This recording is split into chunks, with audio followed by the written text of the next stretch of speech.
திமுக மீது அதிருப்தி வாக்குகளை அறுவடை செய்வதுதான் எடப்பாடியினுடைய இந்த பிரச்சார பயணத்துடைய நோக்கம். நீங்கள் எவ்வளவு பெரிய ஆட்சியை நீங்கள் கொடுத்தாலும் ஆட்சி இறுதியில் அதிருப்தி வரத்தான் செய்யும். ஏன்னா அதிமுகவிலும் அதே அதிகாரிகள் தான், திமுகவிலும் அதே அதிகாரிகள் தான். உதாரணத்துக்கு ஈரோட்டிலேருந்து ஒரு நிருபர் சொன்னார் எனக்கு, நீங்கள் டிடிசி அப்ரூவ்டு ஏழை எளிய மக்களுக்காக நீங்கள் இணையதளத்தில் கொடுக்கப்பட்டு அரசு அதிகாரி எப்படி இருக்கான்னு பாருங்கள். அப்போ ஏழை எளிய மக்கள் நேராக போய் கார்ப்பரேஷன் அலுவலகத்தில் டிடிசிபி அப்ரூவ்டுக்கு அப்ளை பண்ண வேண்டியதில்லை. மெயிலை திறந்து 10 ரூபா கொடுத்தா போட்டுக்கலாம்.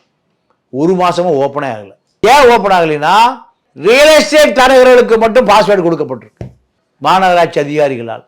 ரியல் எஸ்டேட் அதிபர்கள் நினைத்தால் மட்டும் அது ஓப்பன் ஆகும், அவங்களுக்கு பாஸ்வேர்டு தெரியும். ஏழை எளிய மக்களுக்கு தெரியல. எவ்வளோ அப்பாவியாக இருக்கான் பாருங்க இந்த மக்கள். அப்போ இதெல்லாம் தேர்தல் வருகிற பொழுது திமுகவுக்கு எதிராக இருக்கு. அந்த அதிகாரி சஸ்பெண்ட் பண்ணியிருக்கணும். அந்த பாஸ்வேர்டை யாருக்கு கொடுத்துருக்காரு? ரியல் எஸ்டேட் அதிபர்களுக்கு. மக்களுக்கு போய் சேர வேண்டியதை யாருக்கு திருப்பி விட்டுருக்காரு? இப்படி பல விஷயங்கள் நடக்குது. காவிரி தூர்வாரவே படவில்லை. 200 கோடி ரூபாய் என்ன ஆச்சுன்னே தெரியல.